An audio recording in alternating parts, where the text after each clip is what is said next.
ยินจมค่ะเนาะ คุณดาลี่ก็หันอาสาของตันยีล่าเป็นมือหือก็จนตั้งเอ็นอานของมันไงมันเอ็นอานว่าวันตาเมื่อนาไงก็ตีเตมาอุบวานพองเมืองต่างมันไงติเอ็นอานไว้เป็นตันยีล่าเนาะเพราะว่าเมืองเอ็นอานจะไหนเนี่ยมันก็มีหัวเจ้าตีเตหักเนาะมันก็มีหัวเจ้าตีเตยุกยองเพราะว่ากูเจอกูเมียวตีดาลี่ก็มีหัวเจ้าต่อตันยีล่าไงเฮ็ดเขาอยู่เนาะหมักตาเขาปากเศร้าก้อไงหรือว่าเขาทางสองก้อนั่นที่เป็นไตก้อที่เหตุการณ์เนาะที่เป็นมูมาดที่อุบปานเมืองในกาปานนั่นลองขุนหัวคำตามขุนหัวคำเนาะเย่าก็เขาสามก้อนในที่เป็นหูโลงในแต่มีไตก้อสองก้อแล้วก็มีตันยีล่าจอมก็ตั้งที่ขุนหัวคำหมายตาเจ้าในก็ที่ตันยีล่าให้เขาลงเขาก็จำหาตั้งพิษออกเนื้อนาการที่ตันยีล่าเฮ็ดในกูเจอกูเมียวนะแกมดีกลาดว่ามันมีตั้งพิษอีหังล้าเนาะมันมีเพื่อเขาขัดตัวอาสาเขาดูจ่องเขาเพื่อเขาตัวกันเลยกันเขาตัวกล้วยเขาก็เตียหันกล้วยเขาจังจะฮะเขาเพื่อเตียหันอยู่กล้วยเขาเอาออกกล้วยกาสักตันยีล่าในแต่ต่อหน้าพระเป็นเจ้าเหรอต่อหน้าคุณกันนั่นย่ำดีกลาดว่ามันมีตั้งพิษตั้งเปิงสิจื้อสิเปิงเขาว่าลองนาการที่มันเฮ็ดอยู่นั่นเนาะมันตึกเขาจูกะตีพระเป็นเจ้ามันตึกสุตองกะตีพระเป็นเจ้าเมื่อเขาหาจะไหนเขาลองตั้งสีเกเหตาในหาตั้งพิษกะตีตันยีล่ามลายเย้าเนาะเขาก็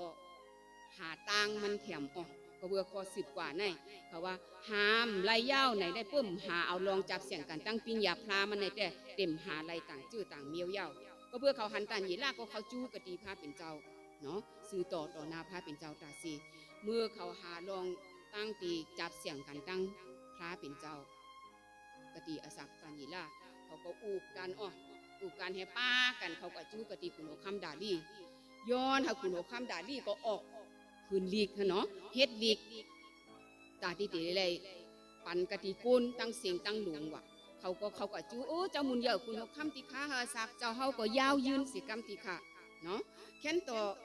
มันออกลีกเฮ็ดตีเลยผิกสิไหวตีไรตอกจุ่มโยความไตก็นั้นเนี่ยเขาก็กว่าจู้กับเจ้ามุนเยอะคุณเฮาคำในลาดว่าโอ้ใน30 วันในโกนกูโกนก็เลยสุตองกะตีเจ้าเฮากุ้ยห้องหากะตีเจ้าเฮาขากุ้ยโกนเสียโกนในเสืองเจียงหวานเมืองในตีเจ้าเฮาอุปเปิงในห้องหาพระต่างสู่ต่างป้าหรือว่าโกนเสียโกนในตามมันตกลงกว่ากะตีเนื้อคุณสั่งซีเนาะคุณหกคำก็อังเตเจียบใจถูกใจก็พูดว่าโกนอามัดมันตั้งหลงบุญหลวงมันกูโกนในเฮ็ดในมันอังเตแมนเย้ามันก็อังเตวนจะนั่นโอ้เขายุกยองเก่าก็จะนั่นเนี่ยมันถ่อม4ถ่อม5โดยที่มันก็หักการยีลาที่เตี้ยว่าเนาะขิงนั่นในมันวนสั่งเอาวนลองต่างตีมูมาดพองเมืองมันบุญหลวงมันเลยยุกต่างมันเลยยุกยองมันเนาะมันก็เลยเฮ็ดเรียกเหี่ยวเลยต่อการสิไหวเต็มปูดไหลเยอะกว่าโกนหวานโกนเมืองเนี่ยตีเลยเฮ็ดจับเตี้ยว่าตีเลยเฮ็ดเตี้ยปุ่มเฮ็ดก็ตีเลยถ่อมเอานั่นตีเลยตกลงกว่ากะตีเนื้อขุนสังซีเตี้ยออกกำนันยาวในลองในตันยีล่าเต็มเลยยินเนี่ยเต็มเลยหู้เนี่ยจ้องเปลี่ยนเลยฮะพวกมันหู้มันเป็นไรฮะเนาะมันมีอยู่กันในหองยาวมันเป็นก้อนที่จำเจอกันตั้งขุนหัวคำด่าลี่อยู่ยาวกำนันมันเลยหู้ลองในดีงามออกเมืองหู้ลองในเนี่ยพี่น้องมันเฮ็ดอีหังเพื่อเฮาหู้อีหังเป็นมากกะตีเนื้อนาเฮือนนาเยหรือตั้งสุกซักเนี่ยเฮาเฮ็ดอีหังออกตันยีล่าเฮ็ดอีหังยันตัวขอ10ออกก็เพื่อจีการขุนกันในเต็มปูดลายไหลปิกซ้ำว่าแต่เป็นขุนหัวคำเปิดตอกการสีดยาวขุนหัวคำกล้วยก็เต็มหมอปูดไหลมีอักขว้างแต่ตีปูดลีกในไหลหะตามก็ตีหลุดตกลงกว่ากะตีเนื้อไผ่งาลายกล้วยปุ่มเจอเนื้อถุงสั่งสีกล้วยปุ่มถ่อมเอาจอมปุ่มเฮ็ดจอมเนาะก็จนนั้นไหนเฮ็ดอีหังเนื้ออักขิงในตะเหลียวในก็เหลียวกล้วยหามีเนื้อเกวงกลางมูมาดพองเมืองน้ำหนักปากเศร้ากันนะน้ำกาขัดถังว่ามันติมีแทงน้ำหนักเตี้ยว่าในกุนหวานกุนเมืองเยาก็เหลียวกล้วยมีตังหัดหานจ้ะเขาว่าอาสาตันยีล่าเฮาเลยมาเป็นแห้งกะติเนออาสาเขาเนอกันในว่ามันเลยยินเย้าเนาะมันก็ปอกมือหืนมัน เหมือนเจ้าหนังตีมันไหลสุตองกูวัน3 ปอก3 ปอกเนี่ยมันเมื่อกะตีเฮินมันไหลคืนกว่ากะตีห่านเหนือคุยฮูล้างเต็นหน้าต่างในหันฮูปะแตงปอกในเฮาว่าตั้งเฮาในห้องว่าไหนฮูล้างเต็นกว่าตั้งเวียงเยรูซาเล็มแหวแลสุตองวัน3 ปอกเนอกันในตันเยล่าสุตองอีหังหะมันติย้อนอีหังกะตีผ้าเป็นเจ้าหะมันลาดว่าย้อนอีหังกะตีผ้าเป็นเจ้าเฮาสุตองเนี่ยเฮาติย้อนผ้าเป็นเจ้าย้อนอันนั้นย้อนอันนี้ย้อนอันนี้มันจะหันไหนออกจำลีก้มไหลลาดมันอังติย้อนเฮาผ้าเป็นเจ้าจอยมันอย่าเฮาคาไหลตกลงกว่าเนอคุมสั่งซีก็เปลี่ยนไรขน้องติย้อนกูเจอกูเมียวตีเนออะขิงนั่นพี่น้องเนอกันในเฮาฮู้พอความตีกันเยล่าสุตองเหตาก็โหเจออันยุ่มยำตั้มเจอทิ้งเขากับจูกะตีผ้าเป็นเจ้าแล้วก็มันไหวนากว่าตั้งนั้นปุนตาตีเตลัยสุตองกะตีผ้าเป็นเจ้ากะตีเวงเยรูซาเล็มกะตีจองปีกหมันเจ้าเต้มันมีเย้ามันถามต่างที่เขาบาบูโลนก็ย่าเหลียวแปดมุดเสียงเอาออกวิกาโหเจออันยุ่มมาดเนื้อผ้าเป็นเจ้านั่นมันตั้มเจอเนื้อผ้าเป็นเจ้าเหี่ยวเลยสุตองกะตีผ้าเป็นเจ้าลองตีอาเคียนี่ตีมันหุบยาพี่น้องเนื้อกันในค่ะใครปั่นแห้งกับตีพี่น้องว่าเฮาหวบย่ายหังไหนใครเฮาพี่น้องเฮาค่ะคุยฮู้ล้างเต็นหูเจอเฮาค่ะไหนฮู้ล้างเต็นหูเจอเฮาค่ะไหนโตผ้าเป็นเจ้ายองปีกมันผ้าเป็นเจ้ามีกะเลยฮะตะเหลียวในมีกะเลยอ่ออันไหนจ่องเจอหันไหนอ่อที่เฮาขามาไหนจ่องเจอหันไหนอ่อ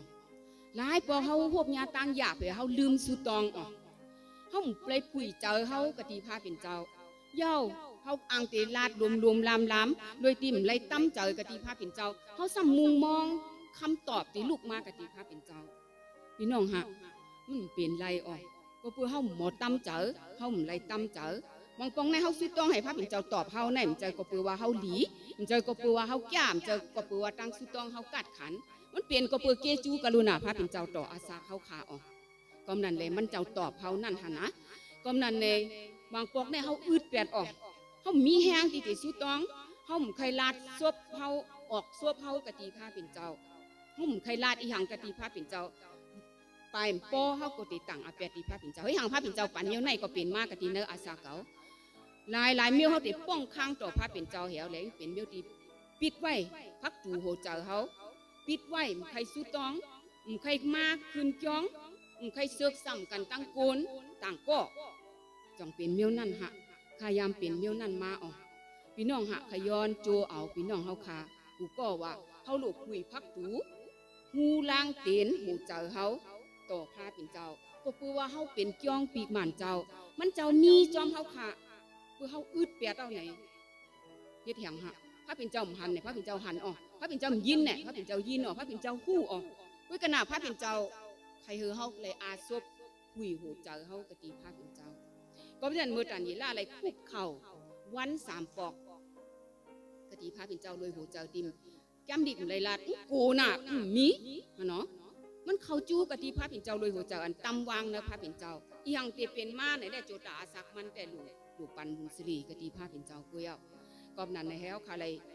เอาอาคิงกะตีติเลยสุตองสุดจับสุดจูกะตีพระเป็นเจ้าเฮาปันอาคิงที่พระเป็นเจ้านำเกมอกกะหือนะกูวันหาออกจองเฮาเลยเขาจู้กะตีพระเป็นเจ้าเฮามี24 นาทีเฮามีนอนคนไทยในลาดวันนอนในดูเจ8 ชั่วโมงเฮาอะเพื่อเฮาถึงวางปอเฮานอนแมนปอ24 นาทีในเฮาสุต้องหมอกกะหือพี่น้องวางก็คนเดลาเฮาสุต้องตาเสีย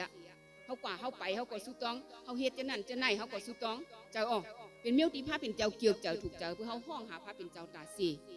กุยกะเพื่อเฮาขาดเอาอาคิงเหี่ยวแลอยู่กุยขอต่อผ้าเป็นเจ้าพี่น้องตีเลยหับต่างตีวิเย็นหมดต่างเจ้าตกสุ่มเหี่ยวฮู้ว่าเฮาอุ่นหั่นเด้เฮาเปียกเจ้าเฮาใครยองย่อผ้าเป็นเจ้า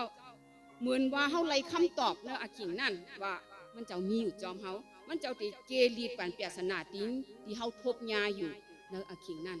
ก็นั้นในพี่น้องเอาหูเจ้าเหี่ยวแลเขาจู้กะตีผ้าเป็นเจ้า ก็ในตันยีล่าเขาจูกะติพาเป็นเจ้ามันก็ป้นไรหมักตาป้นสีเกเหตานั่นมูมัดปักเศร้าก็นั่นก็กว่าตัวออกก็เบื่อว่าเขาก็หลูหาลองอยู่เย้าก็เขาก็หันว่าตันยีล่าก็สู้ตองวัน3 ปอกจะหันเนี่ยเขาก็จูกะติคนหัวคำดีกันที่จะฮอดถูกออกไว้เหตุตอกจุ่มไว้นั่นปูดลายจงมีอยู่เจ้ามุนเดียวคนหัวคำก็ลัดมีอยู่ปูดลายยังมีอยู่เขาก็เฮ็ดให้หังหักลาดลงตันยีล่าก่อนที่ขามตั้งที่ซิมเอามากะติยูจ้าปุ่นมันเนาะมามีกันไหนมันยังตึกสุตองกะติพามันวัน3 ปอกมันเลยโหลเสความเจ้าเฮาอุปเตวันเมืองที่มีไว้คุณหัวคำที่มีเจ้าเหมือนหือฮะกูเป็นเหมือนไหนมันลาดเจอไหนเย้าแล้วก็มันลาดจงว่ามันเป็นตันยีล่าก็อังติว่าก็ที่เจ้าเฮาหักหน้าก็ที่เจ้าเฮายุบยองหน้าก็ที่เจ้าเฮามีตังเอ็นอันนั่นเมื่อเหลียวในนี่มันถ่อมความเจ้าเฮาอังติแต่อังติลาดเจอไหนเมื่อคุณหัวคำก็เลยยินเจานั่นคุณหัวคำด่าลี่ก็เลยยินเจานั่นเนาะมันเฮ็ดอีหังฮะความไตมันลาดว่ามันตกใจตกคอค่ะว่ะคุยกับความไทยเนี่ยมันแหนงเจอมันเจ็บเจอมันอยากเจอน่ะที่ว่าก็เพื่อตันเยล่าในมันเป็นก้อนที่มันหักเนาะมันหมายตาปุตตาวันตาเมื่อนาเย้าความไตเตว่าตกเจอก็กำเดียวก็หายมันจะหันเนี่ยคุยกับความไทยก็อะไรเป็นจะนั่นฮะเนาะมันอยากเจอเต้ว่ามือมันหูอามิ่งตีตอกการสีว่าเนี่ยปูดลายลายเย้าตกเจอเจ็บเจออยากเจอเสมกามันหาตังข้อ14ในฮะเนาะลาดว่าคุณหัวคำตกเจอตกขอหาตังติจอยตันยีล่าหาหลอกไหลจิมือกลางเนยหือต่อถึงกลางวันตกหมอหาไรนี่เป็นหัวเจอหักที่คุณหัวคำก็มีต่อตันยีล่าฮะมันหาตังติจอยก็ปัวมันหักจ้ะคุยกับจอยไรเนี่ยจำดิกลาดว่ามันจอยไรเมื่อมจอยไรเขาในก็ผัดดูตึกลาดความนั่นแถมจีการบ้านเมืองในเต็มปูดไรค่ายไรก็เจ้าหน้านั่นแหละคุณคำด่าลี่ก็ปงอามิ่งกะติเขาจอมหลีกติดดอกดันสีไว้เฮาเอาตันยีล่าก็ย่อนลงกว่าทีมย่อนทีมชาโตกว่ากะติเนอคุมสังซีพี่น้องหำเลยหางเงาคุมสังซีเพื่อวันไหนก็เลยหางเอาก็ย้อนลงกว่าก็ดูตายกำเหลียวดูกินกำเหลียวมือย้อนลงกว่าเย้าคุณหัวคำก็ลาดความเฮาพลาเป็นเจ้าอันที่มือกูกว่าอยู่นั่นเกสีช็อตเอามือสีกำมันลาดจะในหูเจ้ามันเป็นจื้อเหือมหูอังติลาดเลยตั้งเสียซ้อมหืออังติลาดเลยตั้งเอหลูหือเลยตั้งอันยุ่งยำหือไปกะแกมดีกลมเลยลาด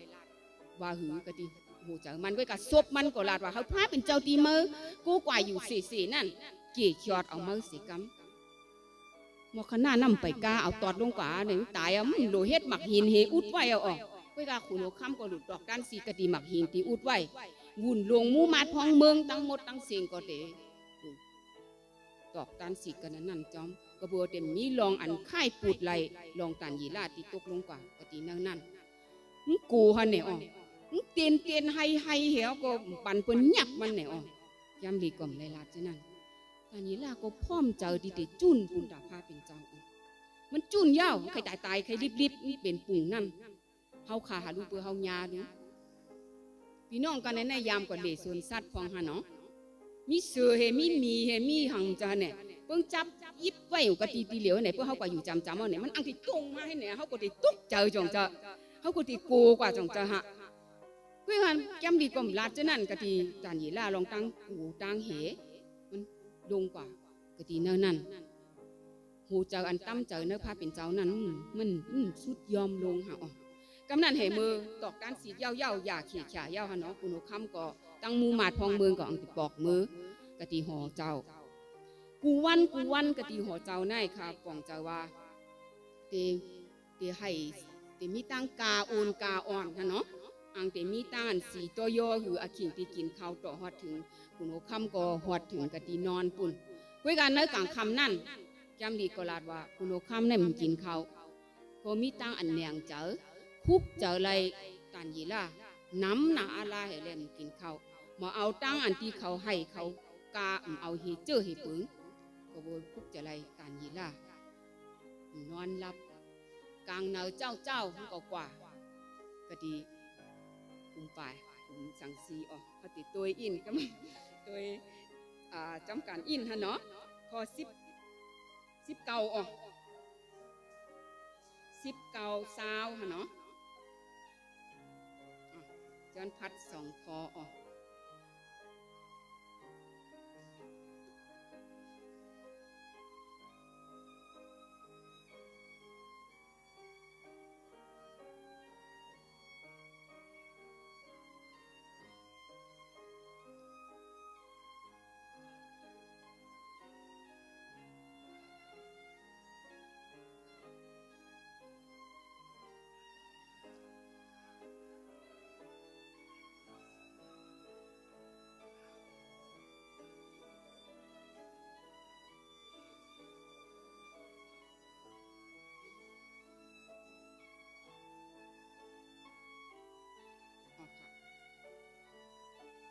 กว่ากันนั้นด้วยหูเจอเหมือนหึงหัก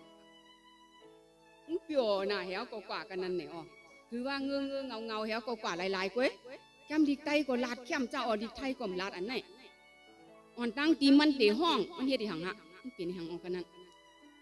มันเป็นแก้มดิกคาในเนี่ยลาดอ๋อมันให้เนาะมันให้ด้วยรู้ในเป็นคุณหัวค่ำหาอ๋อเนี่ยให้ต่อหน้าบุญหลงมันมูมัดพองเมืองมันหาอยู่เนาะคนจะนั่นก็ติลาดว่าหือกติมันเยาเร็วมันกว่าห้องตานเยล่าถ้าเป็นเจ้าอันที่เมื่อไว้สากูกว่าอยู่สีนั่นจ่องกี่ขวดออกมาเนี่ยมันกว่าด้วยหูเจออันห้องไห้หูเจออันห้องไห้ในถูกหลีห้องว่าตานเยล่าจ่องพระเป็นเจ้ากี่ขวดเอามาเอาเนี่ยมันหูลีตกลงกว่านั่นก็ติตายอังเตมีหลุบมันกวยอ่ะมันโลกว่าเฮก็เตลีอยู่ก็ที่หอมันเฮก็เตลีอ่ะคุยกันน่ะเนื้อในเนาะอยู่พระเป็นเจ้าอยู่เหนือทั้งหมดทั้งสิ่งแล้วแหละเฮ็ดเธอคุณหัวคำดาลี่ก็กว่ากะดีภูมิสังสีเยาก็ห้องเสียนหาตานีล่ากะดีภูมิสังสีจ่องพาเมื่อที่เมื่อไว้สากูกว่าอยู่ตาสีนั่นเกี่ยขวดเอาเมื่อเนี่ยเมื่อเป็นคามันจังเนี่ยมันตีลาดอีหังน้ำกะดีกันนั่นโดยตีลาดต่อลูกหือลาดต่อตัวตายหือแกมดีกล่อมในลาดที่นั่นคุยกันน่ะพอต่อกว่าตันเยล่าก็ตอบตันเยล่าก็ตอบยันอ่านพอสาว2ใครเอาพี่น้องอ่านพี่น้องติดต้องหันเอาเพื่อเขาอ่าน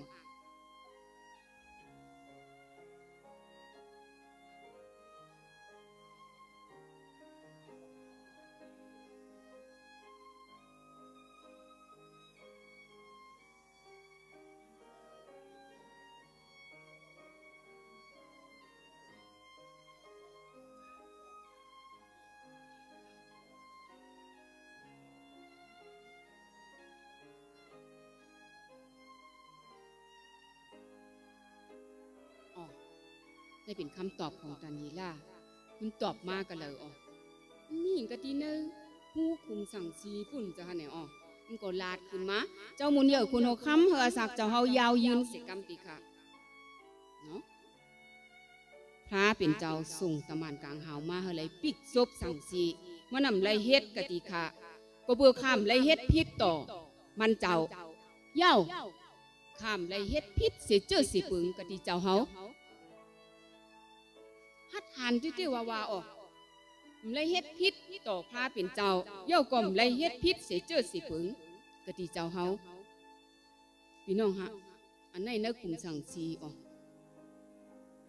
มันหลีตายมันจะหันเนี่ยไปไล่ตายก็เปื่อพระเป็นเจ้าเคยยุกยองหมุนพุ่งพระเป็นเจ้าผ่านตั้งอาสาของมัน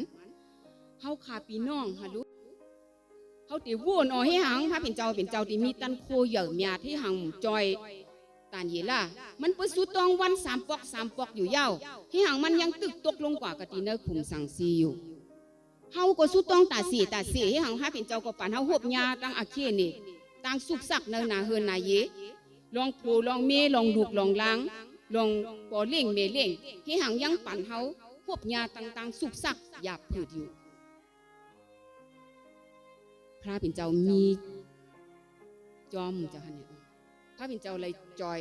ตานเยล่านั่นพระเป็นเจ้าปั่นเฮามันตัวกว่าก็เฮ็ดไหลออกกุ้ยกับพระเป็นเจ้าปั่นตกลงกว่านั่นอยู่เนอาเคียเนตีตูตายกุ้ยพระเป็นเจ้ามีกันนั่นพระเป็นเจ้าเลยส่งตะมันกลางหาวจอยมันเนกันนั่นพระเป็นเจ้าปั่นอขว้างเฮาขาเลยหวบยาตังตุกฆ่าตังหยาบตังผืดเนน่ะเฮือนนายเยเฮาเลยสู้ตองกะตีมันเจ้าพระเป็นเจ้าจอยเฮาป่นเนอาขิงนั่นที่เฮาย้อนกุยการเนอาเคียเนที่เฮาขานอยู่นั่นพระเป็นเจ้ามีอยู่จอมเฮาขาพระเป็นเจ้ามีอยู่จอมเฮาขาตาสิเย้าก็จ่องเฮาฮัดหานหั่นแน่อข้ามเฮ็ดพิษต่อพระเป็นเจ้าเหปอกข้ามเลยเฮ็ดพิษต่อมันเจ้าข้ามเลยเฮ็ดพิษต่อเจ้าเฮาต่อกุงหมางว่าเพื่อเฮาอยู่จอมปอเล่งเมเล่งจอมเฮาเตฮัดหานที่เตลาดเจ้านั่นฮะอันนี้ล่าก็ฮัดหานที่เตว่าก็เปิมันเป็นก้อที่มีเศษจ่าเป็นก้อติ่มเลยเฮ็ดพิษเปิงกำจ้างเนินนาการตางานในซื้อลีโยหลีตั้งหมดตั้งเสียงก็ในมันฮัดหานที่เตลาดว่าคำเลยเฮ็ดพิษต่อพระเป็นเจ้าพี่น้องฮะจ่องเฮาฮัดหานว่าเฮาเลยเฮ็ดพิษต่อพระเป็นเจ้าฮะจ่องเฮาตีฮัดหานว่าคำเลยเฮ็ดพิษต่อพระเป็นเจ้าให้ปอกจ่องเฮาฮัดลาดฮะเฮาเฮ็ดพิษวันหลายปอกเจ้าฮะเนี่ยเนาะก็จะนั่นในแนวธรรมะแก้มลิก1โยฮันเนาะคัน1ข้อเก่าเพื่อเฮาฮู้ตัวว่าเฮาเฮ็ดพิษต่อพระเป็นเจ้าเฮาก็หลุดต้องป่านวูดอาแปดเฮาหลุดต้องป่านเมียวที่เฮาเฮ็ดพิษต่อพระเป็นเจ้าย่อมันเจ้าเตปล่อยวางควางหลอดปันเฮามันเจ้าก็เตเปแปดตั้งหมดตั้งสิ่งที่เฮาเฮ็ดพิษนั่นพี่น้องเพื่อเฮาฮู้ตัวว่าเฮาใครสู้ต้องกะตีพระเป็นเจ้าเพื่อเฮาฮู้ตัวว่าลองอาเคียนี่ที่เป็นมากูเมียวไหนเฮาอ้างเตตั้งอาแปดกะตีพระเป็นเจ้าเฮาอ้างเต็มขี้ข้านนะตั้งสู้ต้องหือเฮาเลยสุดจับสุดจูกะตีพระเป็นเจ้าหือเฮาถูกดีสู้ต้องเฮาก็เฮาสู้ต้องหือเหมือนแก้มลิกยากบคัน4ข้อ7ถือเมื่อเฮาฮู้ว่าอีหังหลีข้อ17หั่นเนาะเฮาเล่มเฮ็ดมันเป็นอาแปดปานาพระเป็นเจ้าพี่น้องเฮาฮู้ว่าเฮาถูกดีสู้ต้องเนาะอาเคียนี่เหลาทิ้งเป็นมาเนาะอาสาเฮาเย้าเฮาเฮ็ดเฮาฮู้ว่ามันหลีเอาเลยเฮาเฮ็ดมันเป็นอาแปดปานาพระเป็นเจ้าพี่น้องก็จะนั่นเนาะแน่เพื่อเฮาคาฮู้จะนั่นแหละเฮาคาเลยพิษเปิงต่อพระเป็นเจ้าเฮาคาเลยต้องป่านเพื่อเฮาต้องป่านเย้าเจ้าเฮาฮัดหานหั่นนี่ว่าคำเลยเฮ็ดพิษต่อพระเป็นเจ้าเพื่อเฮาต้องป่านแล้วเจ้าเฮาฮัดลาที่พระเป็นเจ้าหาว่าเฮาเลยเฮ็ดพิษต่อพระเป็นเจ้าเจ้าฮัดหัดเจ้าฮัดหะเขาหลูฮัดลาดเพื่อเฮาต้องป่านเย้าเฮาขำตั้งป่วยรอดเย้าเนาะรู้มากคัน8โยคัน8เนาะลาดว่าตั้งจีอย่างปันตามมีกะติเนอก่อนอยู่เนอเจ้าเยซูคริสต์พี่น้องเพื่อเฮาอยู่เนอเจ้าเยซูคริสต์แล้วเฮาต้องป่านบทอาแปดเฮาเย้าตั้งจีอย่างปันตามมันเต็มมาจูเฮาฮะหลายปอกกะติเนออาศักของเฮาค่ะเนาะเฮาเฮ็ดพิษต่อกูนหนังกันกาเฮาหมอเฮ็ดพิษต่อพระเป็นเจ้าจอมเฮาก็เต็มไหลคำศักดิ์สิทธิ์เนอกันในตันยีล่าก็มีตั้งฮัดหานที่เตลาดคำเลยเฮ็ดพิษต่อพระเป็นเจ้าพี่น้องเฮาโหลยุ่งว่าพระเป็นเจ้าปล่อยหลอดอาแปดเฮาเย้าบางปอกเฮาสู้ต้องตีพระเป็นเจ้าเย้าเนาะเฮาอ่างแต่มีตั้งเจ็บเป็นเย็นอุ่นเป็นมาหือเฮาเฮ็ดแมนหือคืนหือมีลองตั้งสุกสักตีเป็นมาหือเฮาก็ติจิกัวพระเป็นเจ้าปันต่ำก็แน่พระเป็นเจ้าปันตั้งพิษก็แน่ก็พูดว่ากำถ่อมความก็พูดว่าเก่าหนุกนะพระเป็นเจ้าปันต่ำก็แน่พี่น้องจองยามจิกูเมียวไหน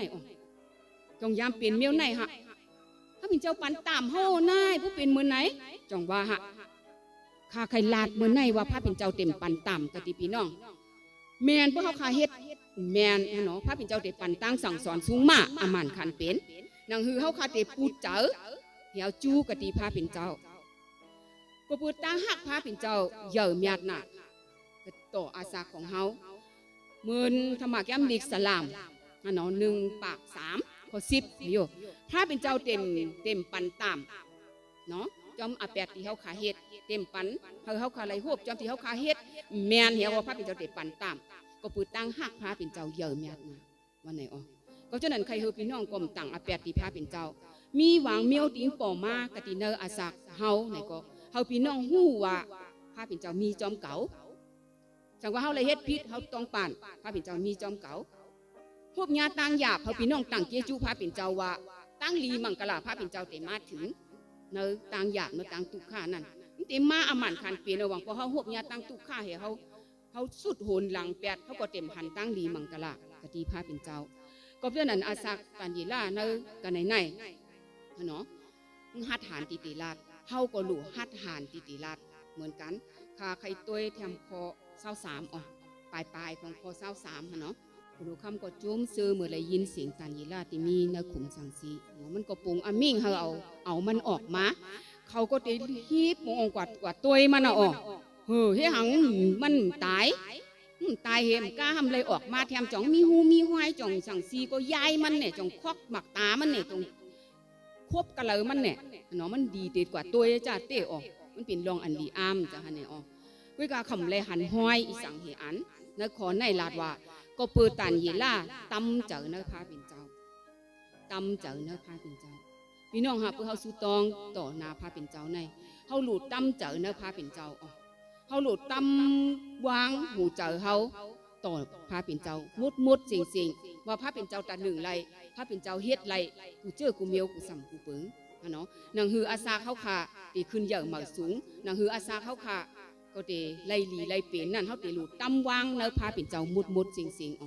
อาซาคลียานเต็มไรหบยาตังตุกข้าเต็มไรหบยาตังหยาบผุดเต็มเจ้าอาซาคลียาน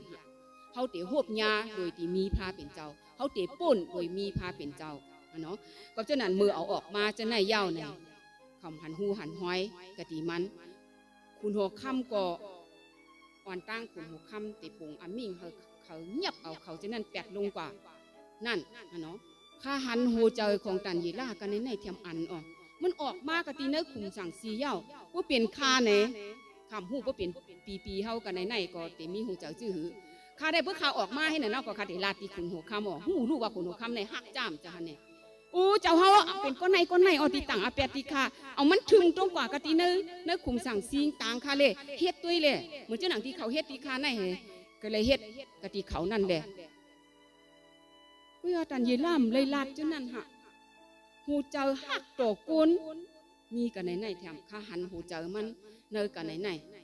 วางปอกในเฮาคาใครตอบขึ้นก็ตีเฮ็ดผิดต่อเฮาจังจะหักก็ตีเฮ็ดเมือกต่อเฮาก็ตีเฮ็ดเรื่องต่อเฮาก็ตีวางเฮาหรือว่าเสซ้อมเฮาเนี่ย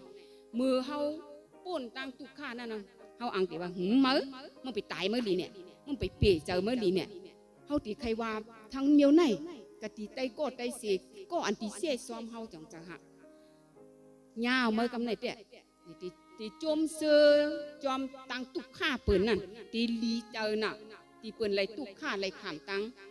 ตุกข้าหยาบเจอนั่นเมื่อเฮ็ดเก่าอ่ะหมอกำไหนแต่เมื่อยาขึ้นอ่ะจองเขามีเมียวไหนอ๋อข้าในยำมีอ๋อตายเมื่อก็เลี้ยกำไหนแต่เมื่อเฮ็ดทั้งเก่าคาติลาดวันไหนอ๋อพี่น้องหักตานยีล่ามเลยมีหัวเจอเจ้านั่นย่าวจำลีกโรมาคัน12ค่ะเนาะข้อ19พระเป็นเจ้าลาดว่าอย่าไปตอบแทนคืนเฮาอ่ะก็ที่เฮ็ดผิดต่อเฮาก็ทิ้งเซ่เฮาก็ทิ้งทุบก็หูเฮาก็อย่าไปตอบแทนคืนเนาะพระเป็นเจ้าลาดว่าตั้งอันตอบแทนคืนนั้นเป็นของเก่ามันนำเจ้าของเฮาค่ะพี่น้องมันเป็นของพระเป็นเจ้าก็ตั้งเล้งเป็นของพระเป็นเจ้าเลยตันยีล่าในตำวังในพระเป็นเจ้ามุดจริงๆก็จะในคุณคำดาลี่ก็ปรุงอามิ่งกะตีมูมัดมันก็เลยเอากูนจะนั่นอีปั่นตั้งพิษนั่นแปดลงกว่ากะตีเนื้อขุมจ่องแปดก็เหลียวไว้ฮะจ่องแปดก็เหลียวอ่ะแปดตั้งเพลอเนาะแปดเชียงวะข้าสลายน่ะตอนนี้ล่าก็อังติสลายอยู่เพื่อกำไรลัดอีหังกันนั่นอามิ่งคุณหัวคำเพื่อเอาแปดลงกว่าว่าแกมดีกลาดว่าเขาจำไปแผ่วปื้นทำสั่งซีเฮ็ดอีหังออกเฮ็ดอีหังฮะพี่น้องคนใจดังหลังฮะเฮ็ดอีหังฮะสั่งซีเพื่อยกเวียนเอากำเหลียวพวกเป็นปิดเป็นปอดเอาจำดีกว่าลาดจะไหนฮะออกพี่น้องฮะอันไหนพลาเฮ็ดเป็นไรหรือเสพลาเป็นเจ้าที่เขาขายอยู่มาดใน อยู่เนอกูเจอกูเมียวกูสัมกูเปิงเฮาถูกลีตำวางเนอพาเป็นเจ้าเนอโจตาอาสากาปานโกนเฮาตะเหลียวในเฮาหลวงหู้ตัวของเฮาตาสีว่าเขาได้เป็นก้นที่พาเป็นเจ้าปล่อยหลอดบวดอาแปดยาวและต่างอาแปดกะติเปิ้นต่างอาแปดกะติต่างก็ฮะเนาะเฮาลองตั้งกูเมียวนั่นอาบปันเฮาพาเป็นเจ้าก็เฮ็ดกำนันเอาในคุณหัวคำตาลี่ก็ออกลีกแถมเจ้าฮะเนี่ยเฮาพื้นเปล่ากว่ากูตีกูแหลนตาที่มันไหลอุเปิงในเจ้าๆกวางๆในเฮาก้นตั้งสิงตั้งหลวงก็ไวสากูไกวพระเป็นเจ้าตันยีล่าพี่น้องฮะเจอหยัดพระเป็นเจ้าเฮาในตันยีล่าก็เหลียวกวยเฮ็ดเฮาก้นตั้งเสียงตั้งหลวงก็เลยยินข่าวเงาตั้งซื้อเปียวเลยยินว่าพระเป็นเจ้าตันยีล่าเป็นพระเป็นเจ้าอันอาศักลิบเฮ็ดลองอันดีอามไหลตั้งหมดตั้งสิ่งก็จะในโจตาอาศักของตันยีล่าขย้อนตัวขอ28ออกขอลื่นสุดฮะ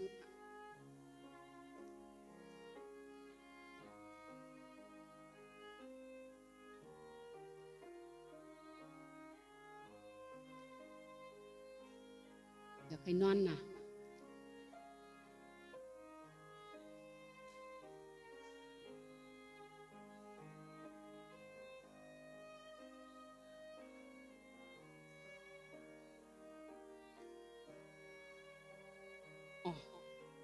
ว่าหือฮะข้าป่องใจว่าตันยีล่าก็อังติดเท้าว่าฮะอ๋อก็ปัวอยู่กาปานคุณหัวคำนี่บุคคลเด็ดสามากะตีลุกแถมเนาะแล้วก็มากะตีคุณหัวคำด่าลี่แถมพระถังว่ามันติดเท้าว่าเขายิบเอาแขนในบึดลงกว่ากะตีเนอขุมสั่งซีก็ไล่ออกก็เจ้านั้นอังติดเท้าเนาะคุยกับแก้มดีก็ลาดว่าตันยีล่าไล่หลีไล่เป็นเนอกาปานคุณหัวคำด่าลี่ย่อก็สืบกว่าแทงเนอกับปานคุณหัวคำไซรัดลุยหังหักลุยหังที่หังอาศักตันยีล่าถึงไล่หลีไล่เป็นที่ไหนมันเฮ็ดไรก็เหลียวมันหันเนี่ยอ๋อ